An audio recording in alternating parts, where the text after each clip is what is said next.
In 2009, an app launched that didn't just change dating, it ended dating culture forever. Grindr wasn't built around profiles, personality, or conversation. It was built around proximity, speed, and instant access. And without anyone realizing it, this one app reshaped every dating app you ever know, from Tinder to Bumble. Grindr didn't build a community, it built a marketplace where attention is infinite, connection is disposable, and people become products. And once that system took over, dating was never the same again. When Grindr launched in 2009, it wasn't just another app on the App Store. It was the first platform in history that used your phone's GPS to pinpoint your exact location and instantly shows you people around you, literally meters away. That alone was revolutionary. No waiting, no matching, no messaging back and forth hoping someone replies in 2 days. Just real people, right there, right now. Apart from being a geosocial app, Grindr is also one of the first apps specifically for the Q community, particularly by men. And that single idea exploded the app to a new height. Within 1 year, Grindr shot past 1 million users. By 2017, that number crossed 27 million. In Grindr, you don't need a profile or a carefully curated bio. Grindr don't ask you who you are. It only asks one thing: are you available? It stripped dating down to its most primitive function: proximity, desire, and intimacy. And that completely changed the psychology of meeting someone. Before Grindr, meeting a person meant conversation, context, patience. You had to interact, flirt, build tension, hope they liked you back. Grindr bypassed all of that. Suddenly, people weren't thinking about who they wanted. They were thinking about who was closest for a one-night stand.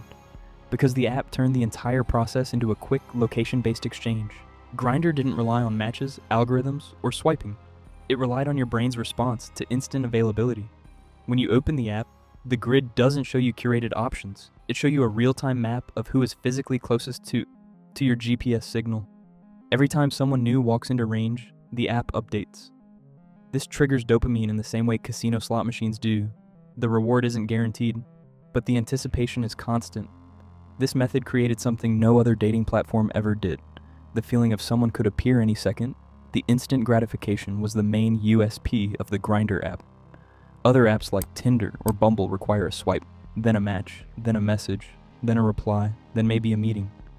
Grindr removed 4 out of those 5 steps and made it straightforward.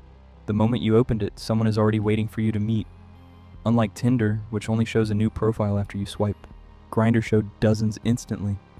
Unlike Hinge, which requires conversation starters and prompts, Grindr let you message anyone without limitation. This wasn't just convenience, it was conditioning, which brought millions of users into the platform and contributed to Grindr's record-breaking growth.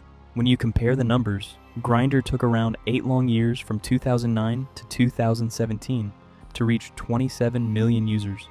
However, Tinder blew past that range in just about 2 years, hitting over 50 million users by 2014. Bumble took closer to 5 or 6 years to reach 100 million users. However, when you compare the revenue, apps like Tinder and Bumble are still not as profitable as Grindr. Grindr's value keeps increasing in size, hovering at its highest overall level since November 2022. The company's annual revenue now stands at $319 million, up from $108 million in 2019, while on the other hand, Match Group, which owns Tinder, has a market cap of $7.5 billion, down from a high of $51 billion.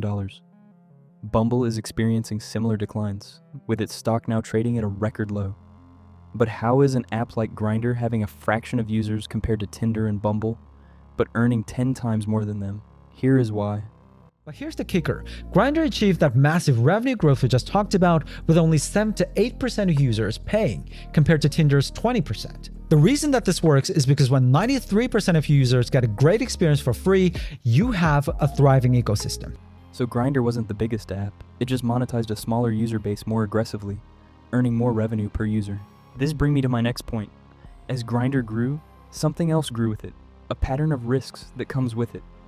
The same real-time GPS system that made Grindr revolutionary also made it dangerous. Because when an app shows you people based on exact distance, it means anyone could triangulate where a user lived, worked, or traveled. And the consequences weren't good. Police departments in the US, UK, and Europe had documented several cases where offenders lured victims by creating fake profiles. Some cases involved robbery setups. Others involved harassment or impersonation. Gang jailed after using Grindr dating app in Midlands to assault and rob victims. 5 men aged between 20 and 24 convicted of violent crimes resulting in the theft of more than £100,000. None of these stories blamed the victims, but they highlighted a clear problem. A platform built on instant access makes it easy for the wrong person to get instant access to. In March 2019, the Committee on Foreign Investment in the United States, ZFIS, identified Grindr, a hookup app that predominantly caters to men, as a national security threat and compelled the Chinese conglomerate Kunlun Tech to divest from it entirely. What makes this chapter of Grindr's history unsettling isn't just the crimes themselves, it's how the app kept growing despite them. Grindr isn't just a dating tool, it is a system where safety became secondary and convenience became the priority. Grindr didn't evolve the dating experience, it dismantled it. When everything becomes instant, real intimacy becomes almost impossible. Grindr is a marketplace where you move from one person to the next like scrolling through products on a shelf. And that changes people. Over time, the human brain starts evaluating others not as individuals, but as options. If someone doesn't reply fast enough, there's someone 2 meters away who will. If a conversation slows down, there's a fresh face on the grid. Emotional patience collapses because the app constantly offers a shortcut. Then comes the collapse of value. When the supply of people feels infinite, the value of each interaction feels lower. You don't treasure attention, you expect it. You don't fear rejection, you reload the grid. Grindr didn't just speed up dating, it rewired what connection feels like. It made attention cheap. It made people interchangeable and created a culture where emotional investment feels unnecessary. Slowly, Grindr's impact started to spread. Grindr created a blueprint, and every major dating app followed it. Tinder launched 3 years later and adopted the same principle: fast decisions, instant rewards, endless availability. Bumble, Hinge, even the so-called serious dating platforms eventually followed the same formula. Ultra-fast matching, zero accountability, instant validation, disposable connections, endless scrolling. That wasn't an accident. Grindr proved something the tech world didn't understand before 2009, that human attention could be monetized faster if you removed connection, depth, and emotion from it. So the industry followed. Tinder's 2 billion swipes a day, same dopamine mechanism, endless options that refresh every second. Bumble's women message first rule, still built on Grindr's idea of instant access, but packaged differently. Hinge's prompts and compatibility scores.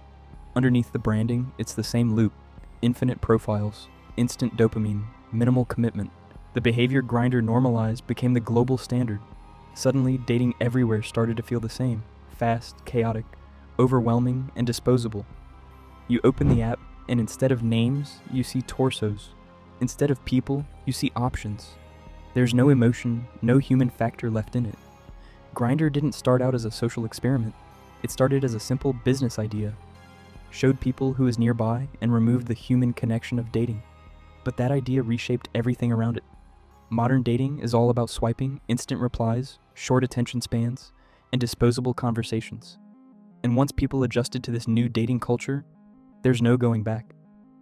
Grindr didn't just change dating, it ended dating culture forever.